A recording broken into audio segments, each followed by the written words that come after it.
We are welcoming everybody here to the MACC Policy Board in sunny Fillmore Township, former home of Jerome Bush and Ken DeWeerd, and now the province of John Yonker, who's our host today.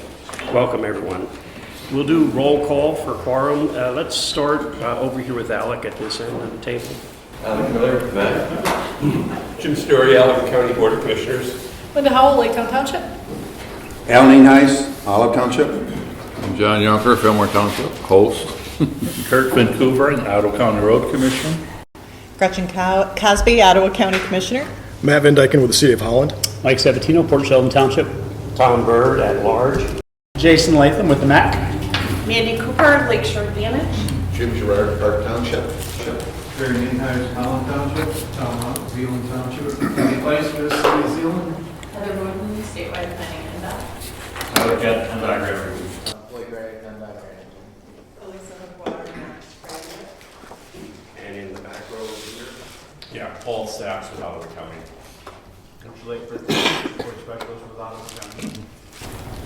And staff back here. Full oversee at the MACC. Judy Fisher, the MACC. Thank you. And Judy, we have a quorum? Yes. Great. We will entertain approval of the minutes and the agenda for today. So moved. Support.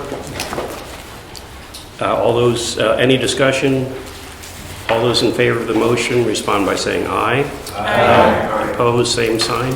Motion carries. Thank you. Who was first and who was second again? First. Support. Paul, or Mike.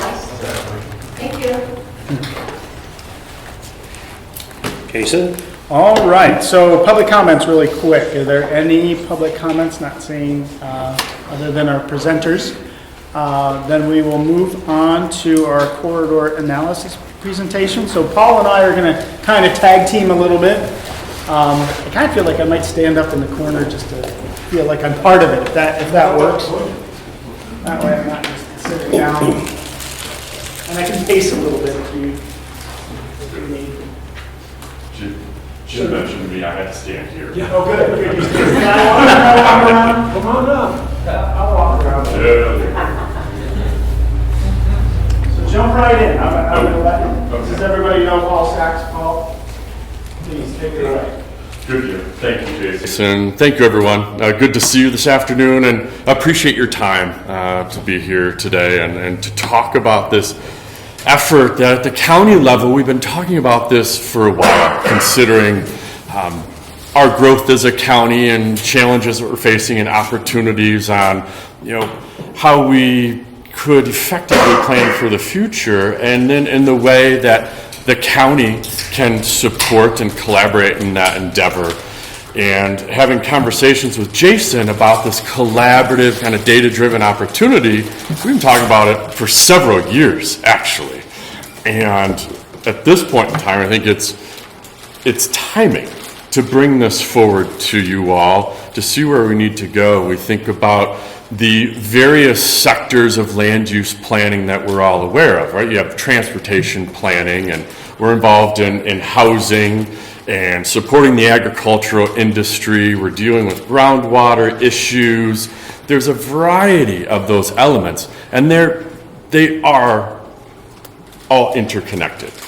So how do we think from a broader perspective on how we can do the best, most thoughtful, collaborative land use visioning, if you will, to help move us forward and provide the data that supports long-range planning from infrastructure and transportation, all these elements that we as entities in the county and local agencies are dealing with all the time. So it's the collaborative endeavor we want to launch, and we think this could, with the MACC, seems like an ideal entity for us to, for lack of a better term, pilot this effort on how we get folks like you all around the table and how we can collaboratively support your planning endeavors. So setting some context here for us, we know these things, right? And here I'm talking about Ottawa County in particular. We know Allegan County as well, robust agriculture, right? But in Ottawa County, we know the stats with value of our products sold, and we represent 6% of all ag sales across the state of Michigan. That's pretty good for 83 counties. And then we're number 1 in various commodity sales, and number 3 also. We also know that we're continuing to grow as a county. We have been for decades. We love that growth. That's that economic driver that we all need and we want to continue. And we see some of the trends moving out and projections. We're the fastest growing county, and we have been for decades, and that will only continue. And as we think about finite land availability, that has to be a consideration. That is a very important data point, and we're not looking at just one local unit. We're looking at multiple local units of government and that interaction and interplay between that growth. Both Ottawa and Allegan County also have been studying their groundwater conditions. There's a factor in the land use space as well. We have unique geologic conditions between the counties. Allegan is dealing more with their glacial aquifer system. Ottawa County, we're dealing with what the state geologist says, John Yelich, that we unfortunately in Ottawa County have the worst geology for groundwater conditions in the state.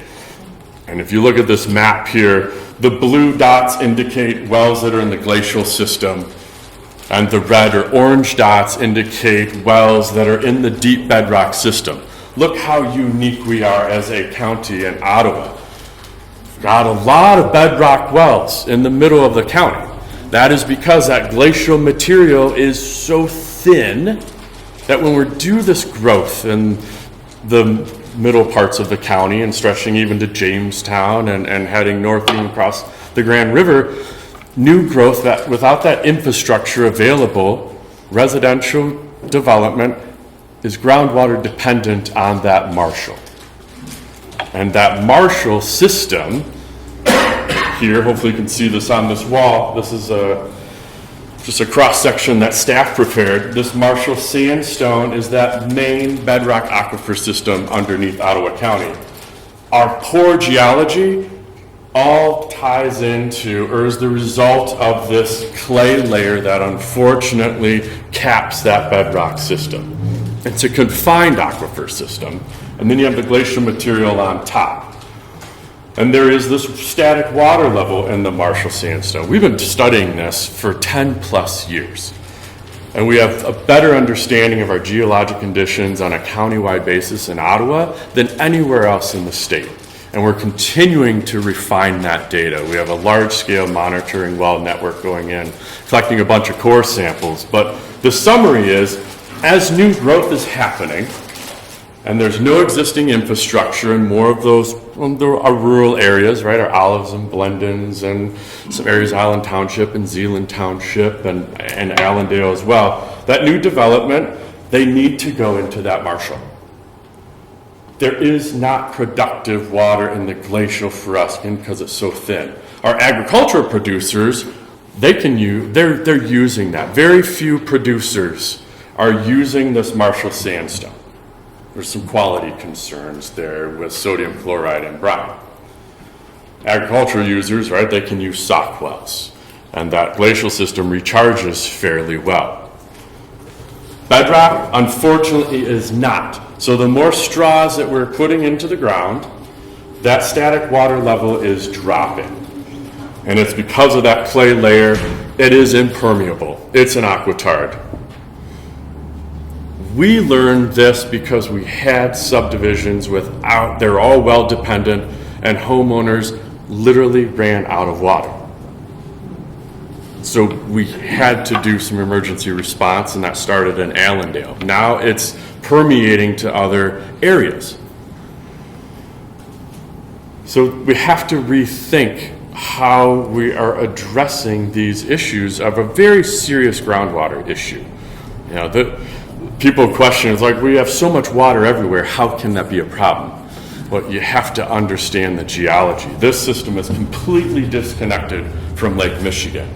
And over the years, as we've been talking with Jason and others across the county on how do we we deal with this and how do we deal with growth in the county and in West Michigan? The unfortunate thing is that I believe it's a driver like this on serious groundwater challenges that can get people around the table to really think differently about how we effectively collaborate and use a suite of data to inform local decision making. That's where we come into play. Looking at that data opportunity, giving you all as local leaders the information you need to really effectively plan for the future across jurisdictional boundaries. I understand and we understand local decision making, but we also see the value in supporting that on a broader basis. Maybe I'll jump in right, I don't want to. Perfect. Not your train of thought, but if you guys remember, we did our long-range plan last year, we approved that, put that forward, and you probably heard me say a few times, like, I really want this long-range plan to be something that is usable, that you can see each one of your municipalities' fingerprints within it. But it is such a high-level document that it is kind of hard to really go, yeah, I want to grab this, transportation long-range plan and start helping address whether it's housing or water or any of those pieces, because it's so high level. But what we heard, me and my staff, when we interviewed each one of you, is we heard that water's an issue, we heard that farmland protection's an issue, we heard probably number one, housing. So you hear that all the time as we're developing our transportation long-range plan, and then one of the things that we really need, our really most important data piece, is the transportation demand model. That's kind of the backbone of that long-range plan.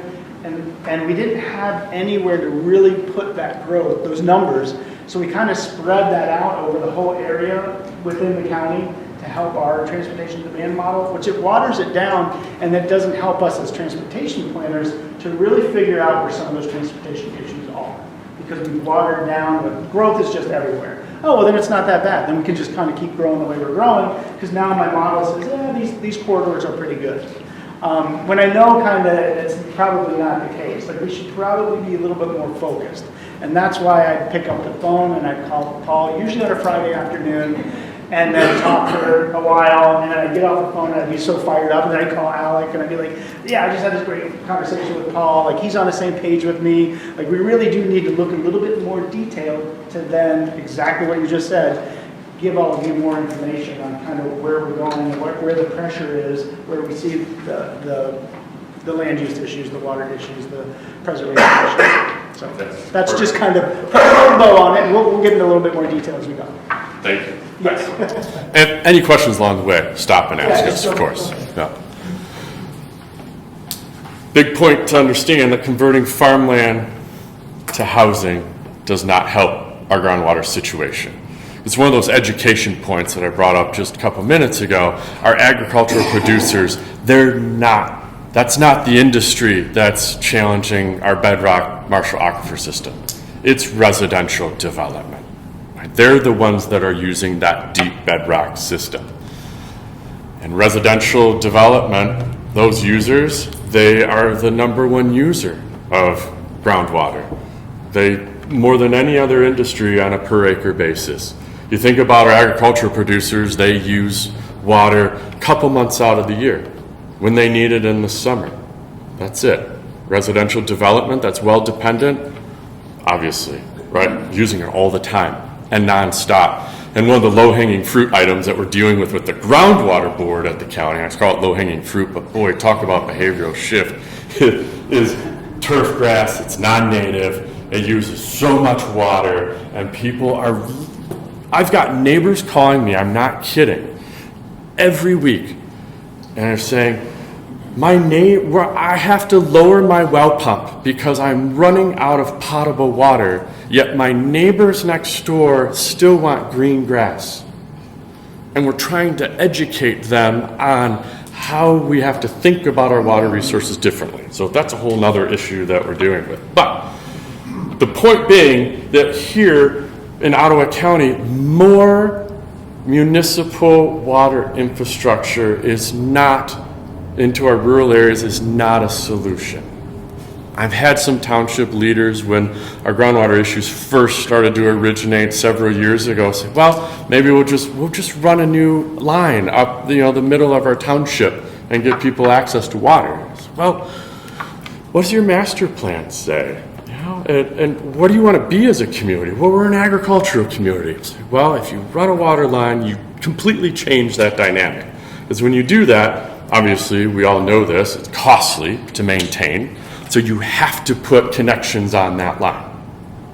That is just going to spur growth. New development follows infrastructure. It also can change your community character. So we have to really think about, what do we want to be as a township and as a county and as a region? What's our heritage? What's our industry? Ag is our number one economically, resilient industries in the whole economy. There should be some attention to work to protect it, especially balancing where we want to go economically and water resources for everyone. And then Jason touched on this. What's the other big thing right now that everyone's talking about? It's critical. It's housing. There's multiple entities that are all working to address housing, and they all serve a certain spot, right? They all have addressing a need from different housing types. And we look at the data, there's more for sale units. My focus and our focus at the county level, at the Housing Commission, is for sale units. Yes, we have lots of apartments being built, right, or condos. But for sale units is what we need. Give people that economic advantage. That American dream comes with an opportunity, and someone shared the analogy with me that we've lost that bottom rung of the ladder. People don't have the ability to skip up to the second or third rung because things are really expensive right now, right? We know inflation costs, we know where salaries are. How are they going to get that growth in their careers and their lives if they don't have that first step to get a for sale unit somewhere? So as we think about housing, everyone says we need more housing. Well, where are you going to put it? Think about all those other land use factors that we just talked about. We can grow status quo, using your standard single-family zoning districts and what have you, and ag preservation districts that sometimes, get converted, through rezonings or what have you. You can grow like this, or do we put some thought in this and think about how do we want to grow and use the same growth, same number of homes, same economic development opportunities, but where do we put it? And that's what this whole conversation is about, to analyze it and drive our data. Proactive, data-driven visioning. How can we break down those silos of land use planning and think about ag heritage, groundwater, housing, transportation? And this collaboration is key.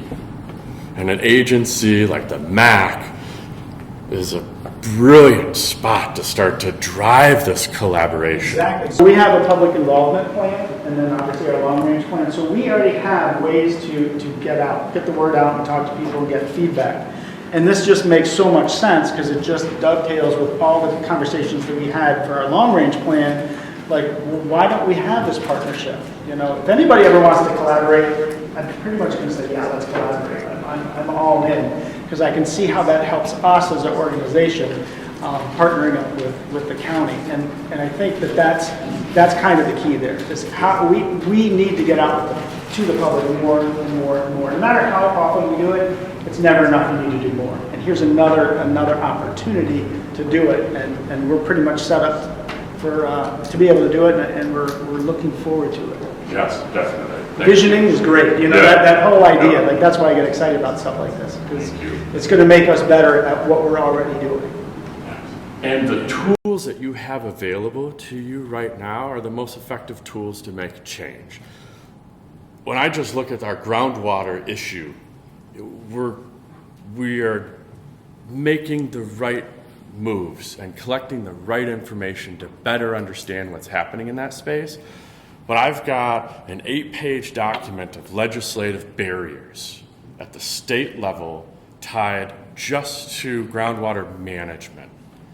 Really don't, the state doesn't even understand its full geology. They've not invested any money into understand its hydrogeologic conditions. And some decision-making tools that Eagle uses, you've probably heard the water withdrawal assessment tool, maybe, that large quantity users utilize and put a request into this computer simulation. It says, is there enough groundwater for me to get a permit? And the Eagle will touch a button basically and it spits it out and it'll say, yes.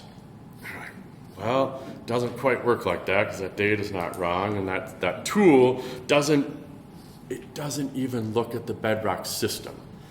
So I've got one of the major issues we're dealing with right now. I have to get some state law changes made legislatively with state water law. Because Eagle's like, yeah, we understand that we're not looking at the whole groundwater picture, but we can't make a change because our hands are tied by water law. So that is going to take a while, but we are pursuing that.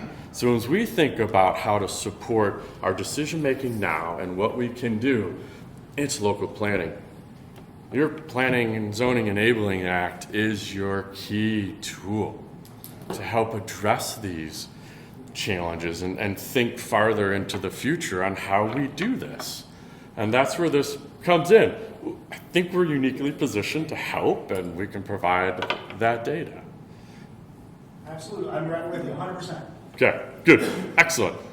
And this key approach we've been ruminating on for a while, like how do we tie all these pieces together to really do something? Because this is a big chunk of an apple, right? We're trying to take a bite of.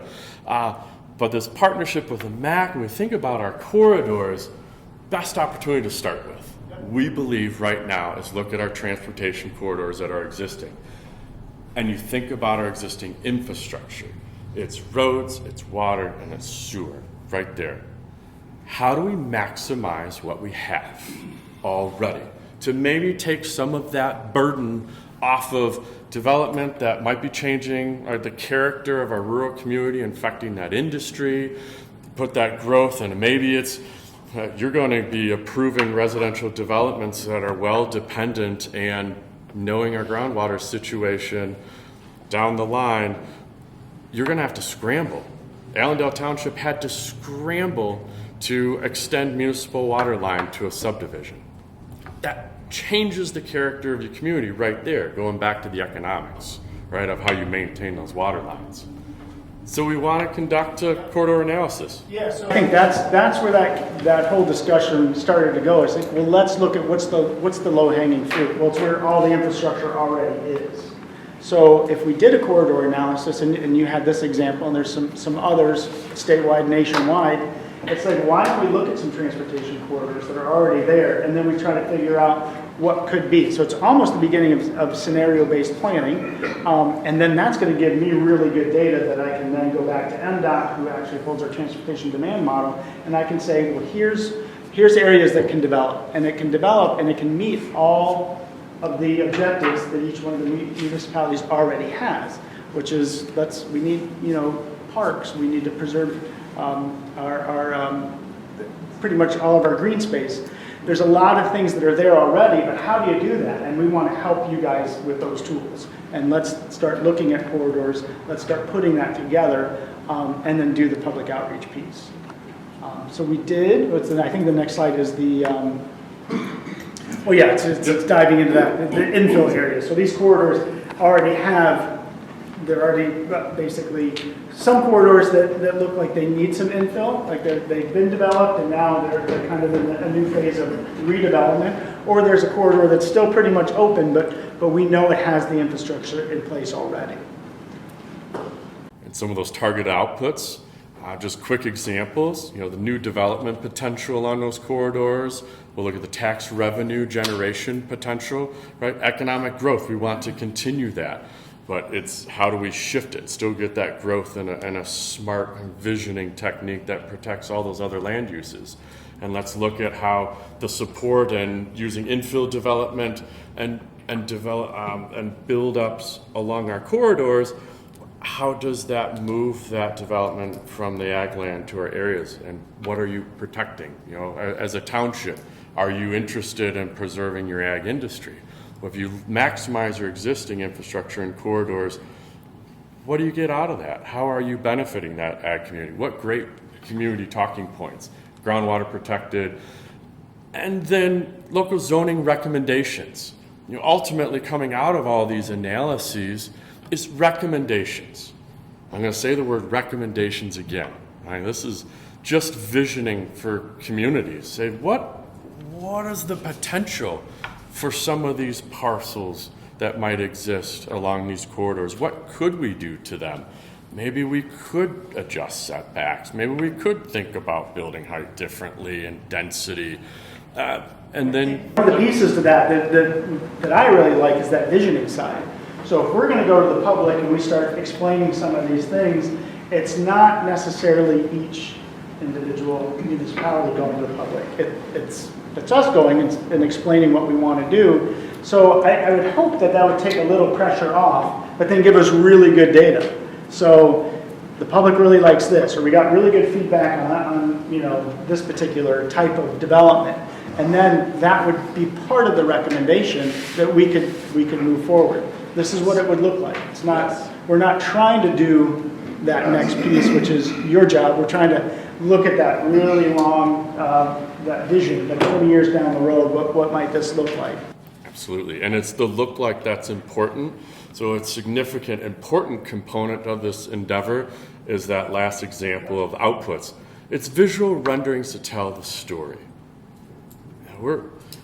That's a big part of people understanding what this looks like and embracing that small town rural character that you're looking at, and not as people don't understand, we're talking more housing density and building heights, like that's not us. Yeah. That's why we want to visualize this and all get on the same page. What are we talking about, and how does that still reflect the character of the communities that we want to build? Yeah, so what we did is we said, well, let's look at those corridors. Let's find some that we think would be good candidates to just start this process. So we came up with eight corridors. It's not the entire municipalities encompassed in all the corridors. We were thinking about trying to do one in each one, but what we really wanted to do is go, well, let's look at good candidates, areas that we know has the infrastructure, and that we could get some good feedback. And one of the things that's hard to see, but I'm going to walk up here and point to it real quick. Well, it's not hard to see down here, but this is the urban boundary. Down that, it goes around. It's orange. It's a different shade of orange if it's not in a slide. But that urban boundary, that's what we use to plan, and that's the urban boundary. If you remember, we went through that process just over a year ago to establish that. But it's based on the census, and then you smooth it out a little bit, and you say that's the next 20 years, that's the area of growth. And that's what kind of drives our transportation revenue into our area. So we want to pick corridors within that urban boundary, not necessarily within the planning boundary, which is the entire township boundary in and of itself. And the interesting thing is, the only township that's 100% in that urban boundary, that is 100% urban as far as the federal government is concerned, is Park Township. But isn't that funny? You wouldn't think that's the urban township that's 100% in that boundary, but it is. And then dealing with Park Township and talking to them on the long-range plan side of things, that's where we heard that preserving ag land is really important. And I thought, wow, that, I kind of would have thought, I would have heard that in some other areas, but that's something that Howard really drove that point home recently.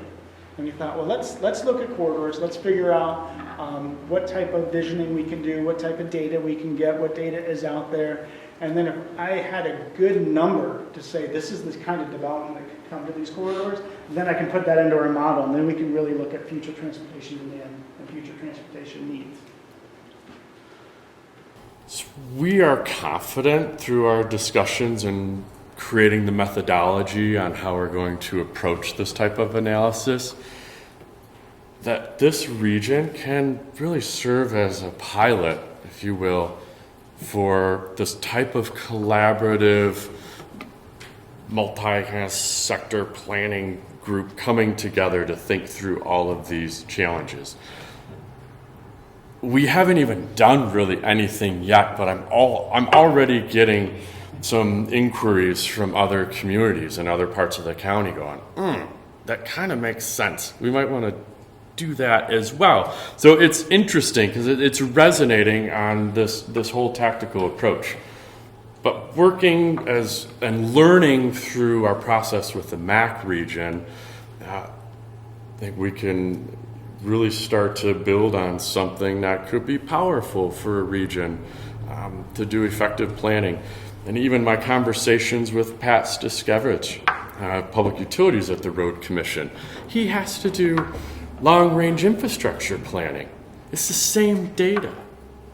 How does he effectively plan? We know invariably we're probably going to have to extend infrastructure, but let's use all of these inputs to think tactfully on where it should go. That makes sense in this collaborative form, looking at every other component from ag to housing to groundwater. And what would be nice is if the public says, well, good, that makes sense. That's what we talked about. The MACC and the county came out a few years ago and presented this, and I told them that this is what I want it to look like. And if you start building that visual, I think that visual tool that we're going to try to put together, that we're going to grow the way the community wants to grow versus just the sprawl.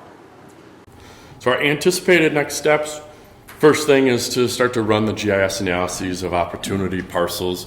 We're talking about starting with the River Butternut corridor from the bridge at Holland up to Quincy Street. That'll be the first one we want to look at. Look at the infill potential and consider both existing and potential zoning considerations. The visuals will be a part of this. For the small footprint homes project, I've already recently hired an architect that's working with us on an internship basis to start to work on that designing. And some of those connections I'm making with the architectural community, I'm going to move right into this process to help us do this right. I like to draw and sketch, but we're not going to be able to sketch it as good as like a real architect. And then share and promote it and talk about those, quantitative impact estimates, growth potential. Let's look at tax revenue potential options and all those other factors that are really important for decision making. And then collaboratively look at recommendations and ongoing collaboration, and then replicate elsewhere if this makes sense. So it's kind of a proving ground, if you will, here in Southwest Ottawa County on this type of collaborative planning initiative. And I think the MACC is the right place to do that. I think this is the right group because I want to be the leader. I want to be the trailblazer. I want people to say, that's how you're supposed to do long-range planning. I want the other 13 MPOs in the state to say, oh my gosh, we should be doing that too. Like, yeah, this is really good because every month we get together and we have a lot of the same challenges, but if we're looking at that regional view, and we're getting more data to help us be better at our jobs, and we're really blazing that trail, I think we're going to be able to, I think other communities are going to reach out and say, we want to do it too. And it's the right thing to do. Well, if I can just comment here, I would hope, Paul, that you're working very close with the planning commissions of the various communities here. Obviously, we have our own master plans, and different planning commission members have different thoughts, obviously. I just hope that that's your focus in working with each planning commission. Yes, definitely planning commissions are integral in this. And as we look at the MACC board and you all representing your townships, we would hope that that information, you could be our connections to those planning commissions and get everyone around the table at the right points in the process. We did meet with the technical advisory committee. We gave them the same presentation this month as well. So it's all of us together working towards a strategic vision for the future. It's not trying to do anything other than work together towards what we think would be the right solution to all of those needs: housing, water, infrastructure. Because quite frankly, we have different communities here, and we have different pressures from different groups. Ours, we have pressures from certain groups to continue growth. There's another side of that to say, well, what do we want this community to look like? So anyway, You'll find that out, I'm sure. And Yeah. That's a good point, and that's what we want to find it out. We find out exactly what those thoughts are, and then help, give you the ammunition to respond if there's going to be a change in the future. I mean, it's up to you. We're not telling anybody they have to do anything. We're just looking at those scenarios. We're looking at the data, and we know growth is coming. We know growth the last 20 years. We can say this is what it looks like, and what do you want your community to look like in the future? Paul, you left out maybe a couple of potential partners to consider. Max Transit, providing public transit as an integral solution to handling population wherever you build it and providing public transportation for them. And our road commissions need to be actively involved, because if we're going to increase density in an area, presumably there'll be an increase in traffic count, and they need to be at the table so they can do proper planning to make sure that the roads are built to accommodate additional density as well. Absolutely 100% agree with you, Tom. And those are discussions that we have had as well. Now, if we think about that growth on the corridor, we cannot discount the existing infrastructure system. Can it accommodate it? And we think about growth potential and moving housing through those corridors. We've got to know what's the existing infrastructure capacity. So all those partners, and we definitely think about transportation and look at the TOD, transit-oriented type development. As we have conversations about attainable housing and the next generation of workforce that's coming up, they want to be more in those urban environments from what we hear. And I just had 2 separate couples that moved to Michigan this week come to my house and bought some bikes that I've been selling. And they moved to downtown Holland, and they're going to Hope College. They're both going to seminary school there. And they're like, we don't want a car. And I hear that a lot about this group. So we think about this growth pattern. Conversations on transit are significant on how we collaborate and build all those pieces together. So again, I'll reiterate, MACC is great because we have every one of you sitting around the table. This is perfect. Boy, it sure makes this easier, if you will. Yeah, we're doing it together. We're not doing it individual, if that makes sense. So just when we think about, so you're talking about kind of a strategic, here's where we recommend we see opportunity for infill, for development, for growth, particularly from the housing side. Is that what I'm hearing? Because obviously in my seat I'm thinking industrial and also what are commercial, but I'm going, that's not where industrial growth is going to happen. There's not space for that, right? Yep.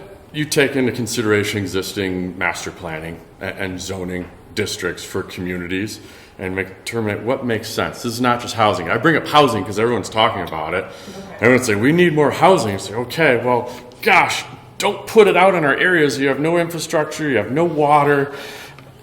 We got to move it here, but we want to build more housing, and you need to create amenities for people, right? Get to the grocery store, get to the convenience and the things that you need. So it's multifaceted on the type of growth we're talking about. And how are those corridors selected? Like, what are the attributes you're looking? Obviously, infrastructure being in place, I assume. Right. Yeah. So infrastructure was number one, and they're pretty close to the really urban center. You didn't notice, and we were looking at those areas are growing pretty quick, or have grown pretty quick. So we're like, let's look at these corridors because those are roads that we know have a pretty good ADT and have the opportunity to continue to grow. I mean, there's a lot there already. I guess that's what I'm saying. Which, I mean, the other thing is we can look everywhere, but we thought, well, let's try to get as many as we can that it's not overwhelming to say, oh, everything, because that's So I think we were starting with 5, and we thought we could go to 10, but we wound up on 8 corridors that kind of have their own little niche, if you will, and then we can start this process of what does it look like, what's the feedback that we're getting. How does the strategic long-range view, how does it affect locals? Are the locals going, oh man, we're starting to get feedback on why are you changing your zoning? Oh no, we're just looking at scenarios, and that scenario is kind of for us at the MACC for transportation purposes, but it also meets your needs in terms of everything else that we just talked about too. And I'll also point out, it was noted at the tech committee meeting, when you do this type of visioning and something gets presented, and say you have an existing business, because we'll look at parcels and be like, ooh, if we start to visualize this corridor on what it could look like, some existing business owners will be like, whoa, wait a second, what are you doing to my business? Well, we did visioning for Hudsonville and partnered with them, and we collaboratively created their downtown environment that they're building on in master planning. And we started to visualize this green space with buildings around it and adjusting some of the road network. And there was this particular parcel that was it was a key parcel to create that green park area for downtown Hudsonville. And the owners of that parcel were like, you want to get rid of my business? And they're pretty vocal and upset. So we said, this is simply visioning. Your business is here. It's going to exist as long as you want. When you look at this growth and what we want to do, there's opportunities there for increasing your property value. Like, you're in a key spot right here to do something down the line. So I wanted to note that because it's something we're sensitive of as we think about maybe a press release to talk about this project.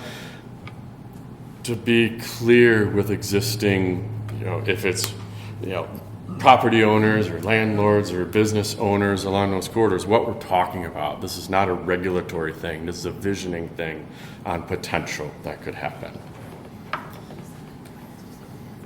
Yes. Are you going to the different township boards and presenting to them? That is a great question. I think that ties to Terry's question as well. That is important to do. We got to think about tactfully what makes the most sense to approach them. That engagement, obviously really important, but where do we get to share with them? So I think the feedback of this group, again, is an awesome environment for thought partnerships on the best way for us to get that right engagement. I would rather the board hear something from you all as opposed to a press release. Good. Thank you. Quick question, a couple questions actually. Are you partnering with the schools, Ottawa County schools, to see if they have capacity as you grow these infrastructures? Is that something you're looking at into the future? And then healthcare systems also, to make sure that as we grow to 318,000, are we partnering with them to make sure we have the capacity to get to those? But these are, I've lived in a community that grew by 100% in 10 years. And those are the areas that, you will see the pressure applied once as the population starts to grow in density. Thank you for bringing both those up, Commissioner Cosby. We don't have established partnerships formally, and I hadn't necessarily thought about the hospitals and medical fields. I'm glad you brought that one up in particular. But with schools, always been a conversation that we've had. And you think about, school planning. I'm not involved in school boards, right? But you get schools that have purchased property, and I don't know what considerations are thought about on that planning on safe streets to schools, like walkability and connectivity and all those things, and how a community wants to design. Is there that type of collaborative partnership? Say schools should expand here and here because there's growth corridors. Where's that type of visioning happening to make those conversations? So I think this starts to drive the importance to have stronger partnerships. So I hope as part of this process that starts to evolve in a positive way. Oh, I love the idea of using existing infrastructure. Yes. And that said, making sure we have our utilities highly engaged in this conversation, right? Because yes, there's existing infrastructure, but as you talk about exponentially increasing them instead of spreading that out, that pressure is going to be real and expense will be real. So absolutely. And that's why think it's really important for us to be proactive and look at that data because we have growth projections. We want that growth. We want that economic increase consistently. And we want to make sure people have potable water. Right? I'm on repeat, right? We want to protect our ag industry. So then if we need to really do effective planning to find out where we put that growth, what if we don't have that capacity? Those are some really big, important, long-range decisions that we need to have as a region. And that's going to go right into our long-range plan discussion 3 years, 4 years from now when we redo our long-range plan. And I'm going to say, yeah, that's 3 or 4% growth. Here's where I'm going to put it for the model. And then I'm going to know what roads need. And then that's going to help with our transportation funding to help support that. Like it's going to answer some of those questions that we don't have answered. Yeah.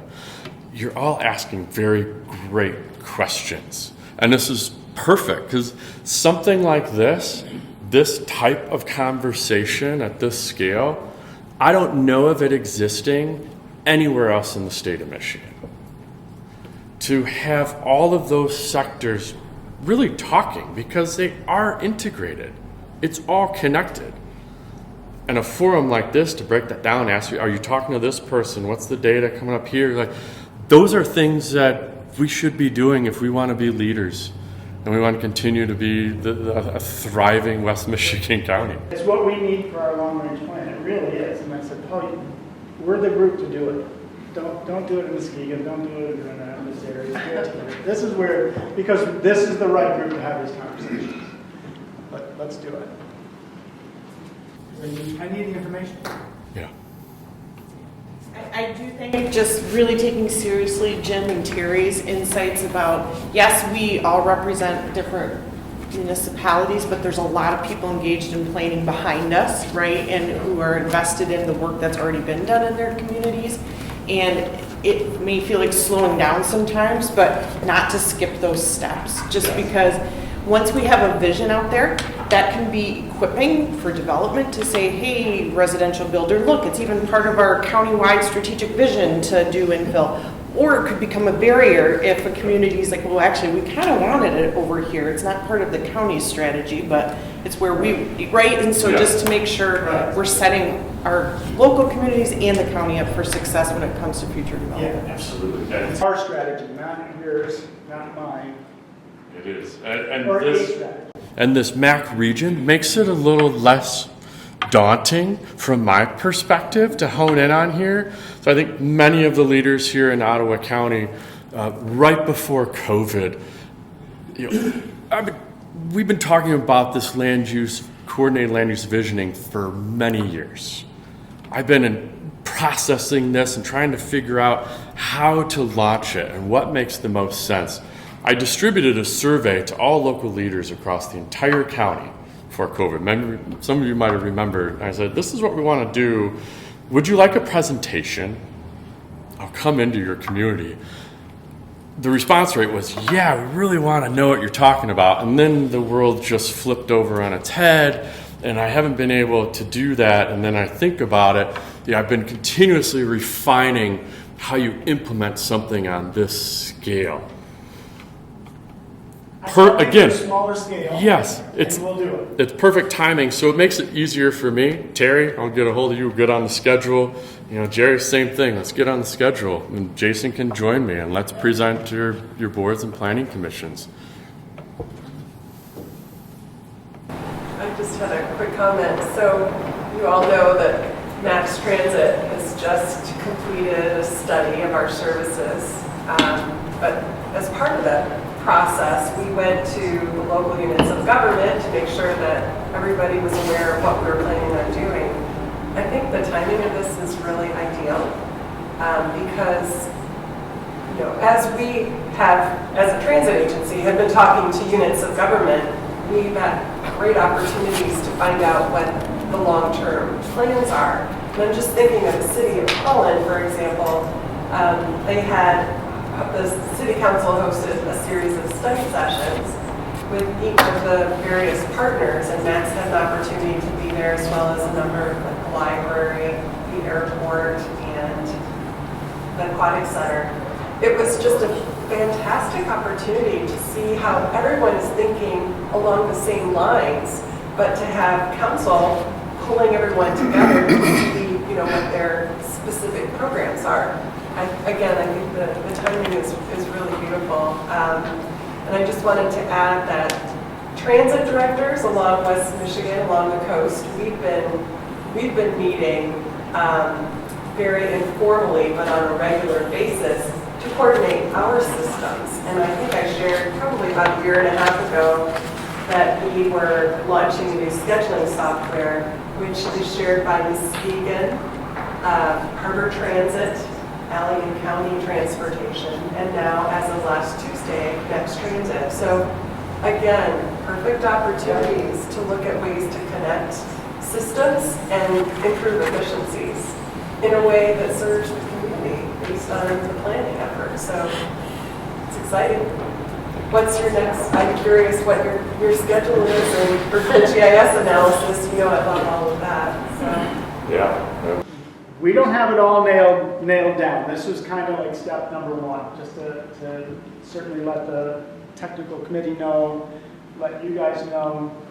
We're having these discussions so I can have better data for our long-range plan.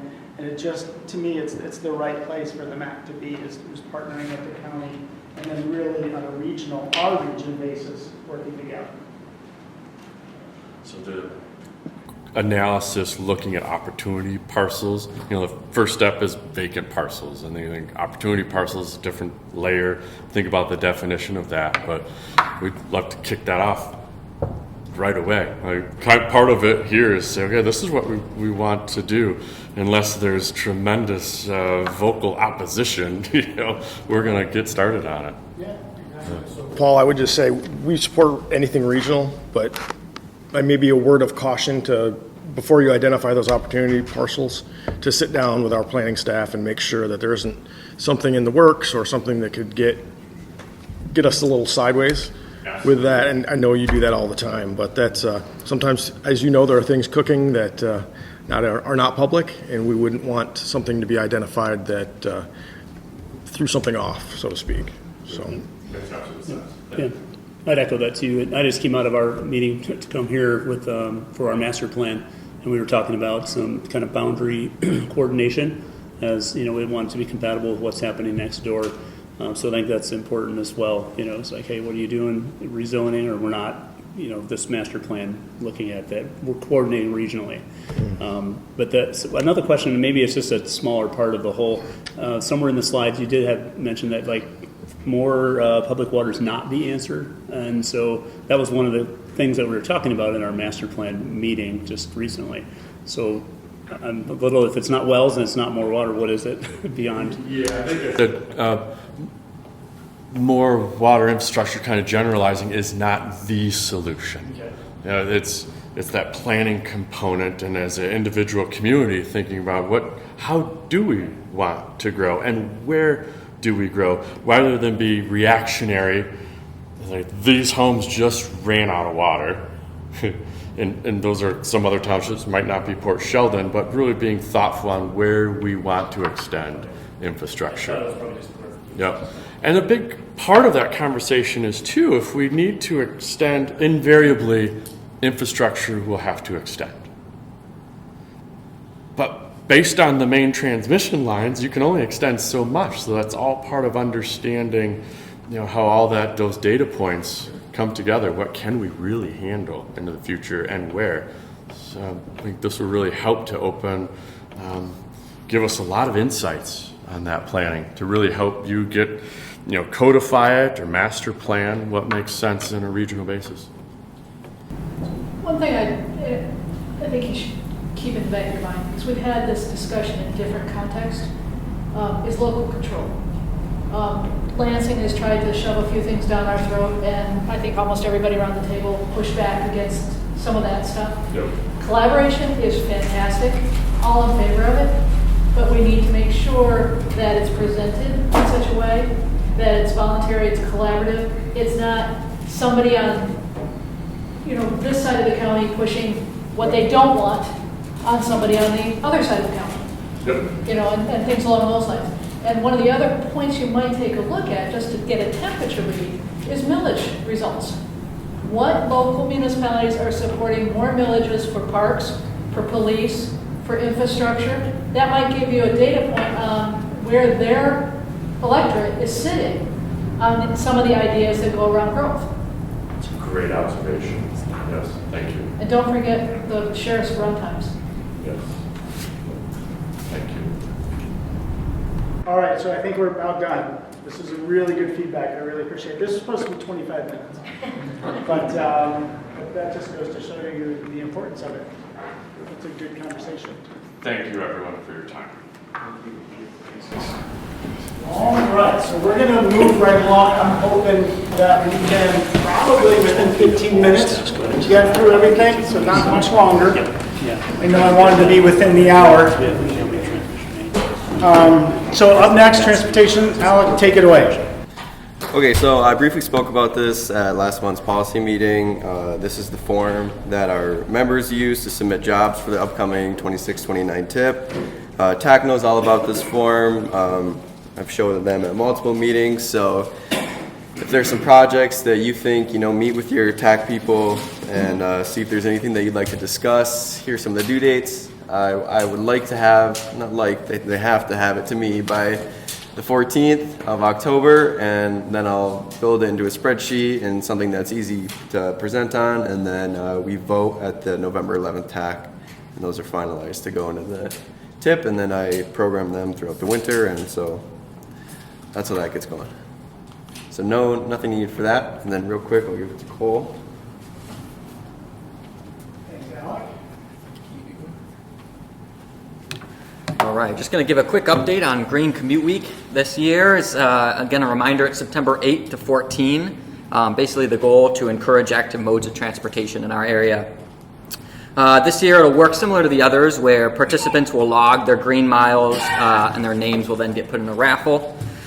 This year we've gone after some different donation requests. We've gotten donations from Russ's, Not Spot, Pretzel, John Ball Zoo, Meyer Gardens, and Urban Air. We're going to spend another $500-ish on West Coast Cash. Those will all be used for donations and all that, used for incentives for people who participate. We're also collaborating with MACC and the Holland Public Schools with the possibility of providing a bus at one of the schools. Holland Language Academy gave us the okay.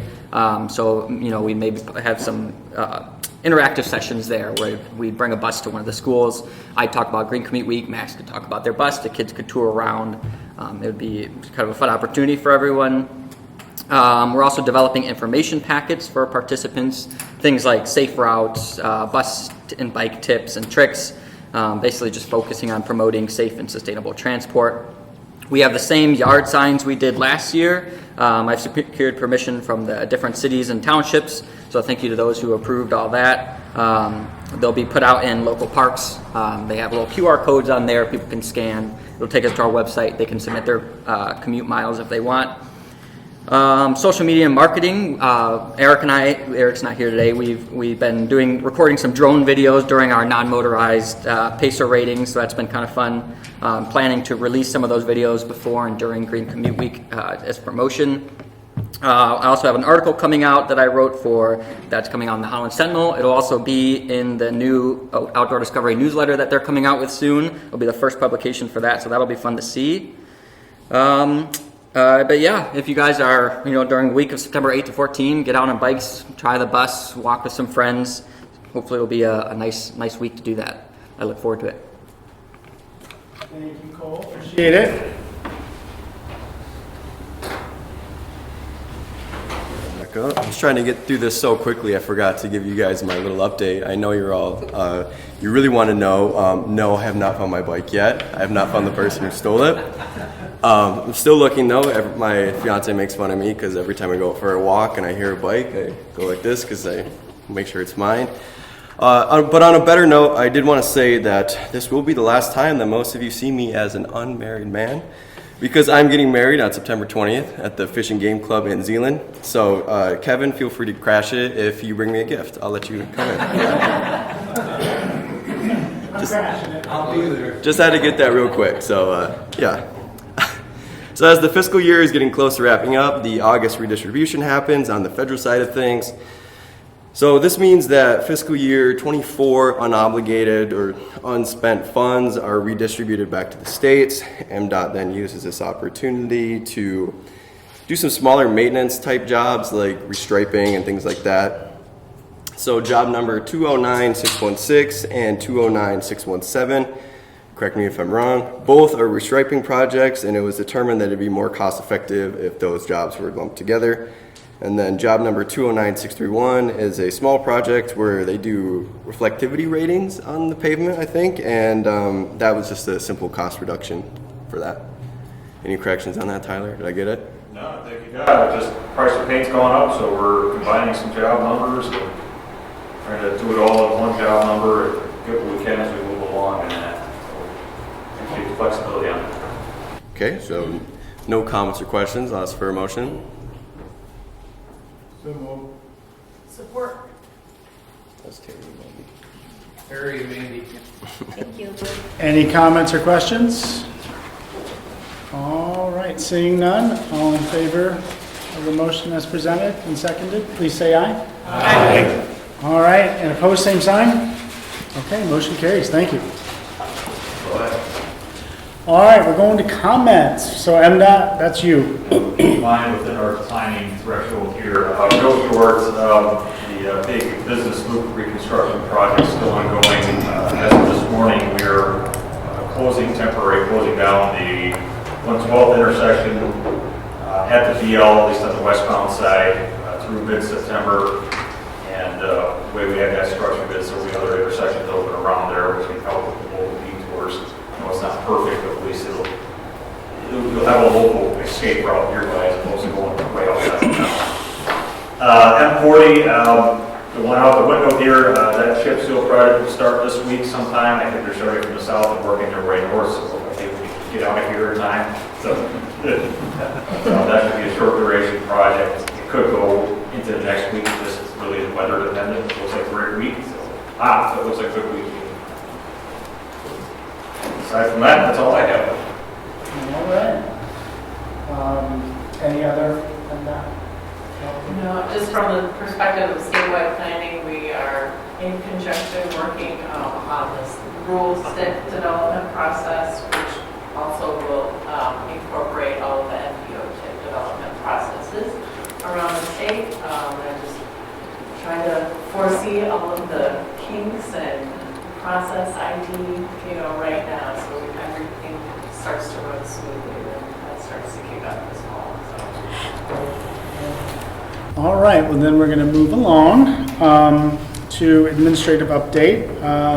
On the financial side, our numbers are coming in good. We only have 1 month left of this fiscal year, and we will be doing a budget amendment in September, so there'll be more to come on that, but make sure that everything's in order. We had a ODC $3,500 grant that was approved, so we need to get that into to our budget, plus our Safe Streets for All, which is in our 25 budget, but we haven't amended it yet into our 24 budget. So there's a couple things that we want to clear up there. I attached the executive committee report. I can give you guys a quick update on that. So still going after design money for that I-196 Business Loop pedestrian bridge. We put in our grant just over a month ago for the ATIP, that's the Active Transportation Investment Program. So we put in for the design. There's also something called Reconnecting Communities grant, where I asked the Michigan Infrastructure Office if they would support us putting in for that same exact thing. So I have 2 grants going after the same planning or design money. I thought they'd get back to me last week, and they haven't. If you forgot, I'll remind you, the state is supporting, if we do get that grant, they're giving us $320,000. That's the funding that would match that those federal dollars. So we wouldn't have to come up with that money at the MACC. So very excited about that, and I'm asking them if I can use that $320,000 for the reconnected community. So depending on which grant I get, will I still get the $320,000? So they think so, but they haven't officially committed to the reconnecting, but they officially committed to the ATIP. which is really nice.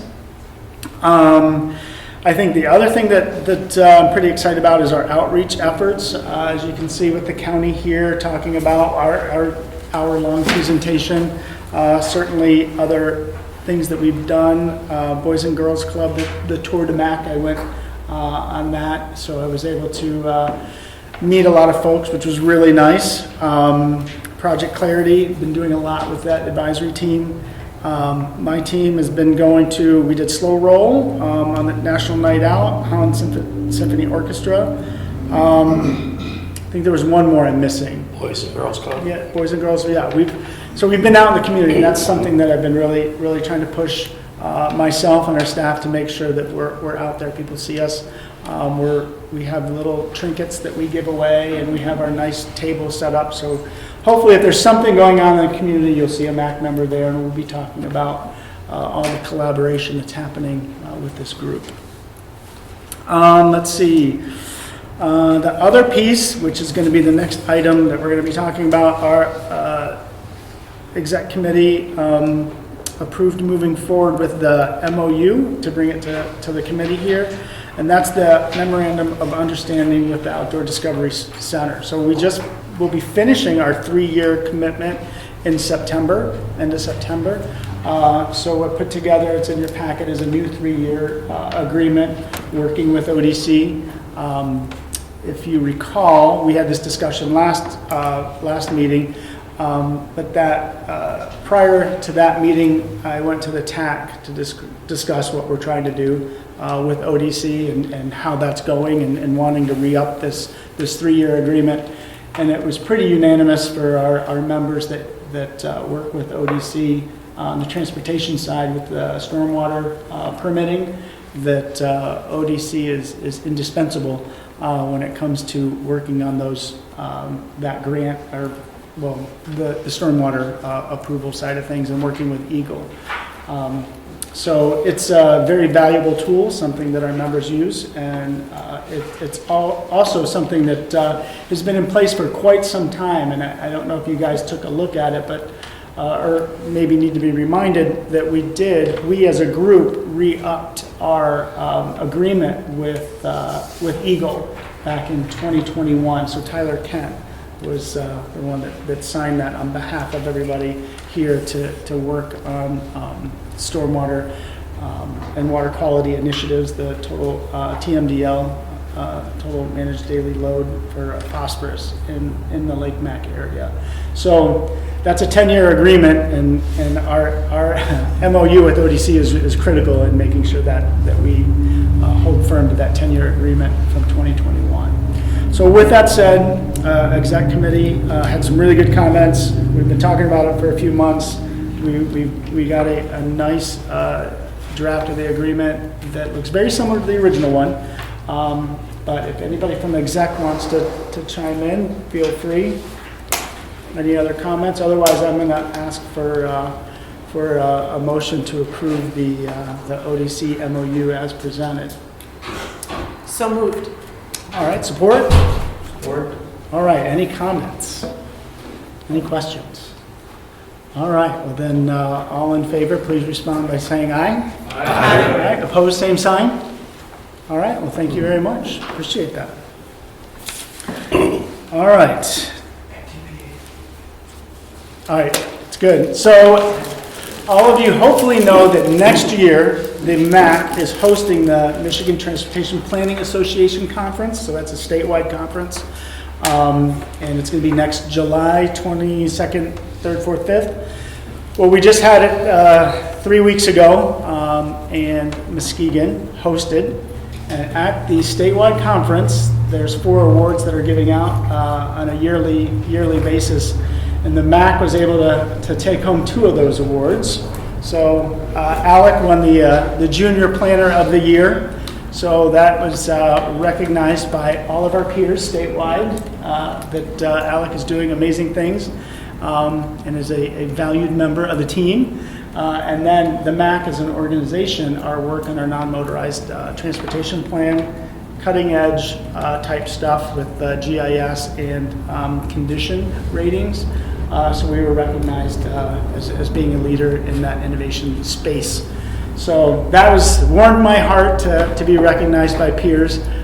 Didn't see that coming. I saw it coming for ALEC. I didn't see it coming for the other piece, because it's a statewide conference, and there's so many good things happening statewide, but to be recognized was really special. So very happy about that. Nice job, team. And thank you for everybody here to allow us to do what we're doing. We want to, like I said, be a leader and be cutting edge, and we're doing that. With that said, member comments. Should we start with you, John, as the host? All right, well, thank you for everybody coming here. Further south you got to go probably. Just right away, Booby Farm, just a quarter mile down the road. They gave us a bunch of produce there. Grab what you want. Just there, anything you want, just take it. Sorry, don't have any bags here. I think we forgot that, but just whatever you can carry. Don't want to take long. And if you ever go to the farmers market in Holland, you'll see their display there. They got a lot. They got quite a display there, and yeah. To talk about agriculture in this township. This township is a powerhouse agriculture. Just to highlight our three poultry farms. Elaine and I figured it out. They produce 330,000 dozen eggs a day out of there. So it's not to mention our pork and turkey products come out of here. Crops, of course, we have the vegetables. And we got a flower farm, and yeah, there's a lot. It's very productive township as far as that goes. And our north end, we have our starting to fill in residential, which is good. And our commercial end, that keeps growing on M40 and Blue Star corridor. So there's a lot happening down here too. So thanks for coming. Thanks for having us. All right, do you guys want to do the round table? Are we done? We can pick it up next time if you want. We'll go with this month. All right, we can do that. That's fine. Yeah, there's support for that. All right, well then, next meeting is Park Township, September 23rd.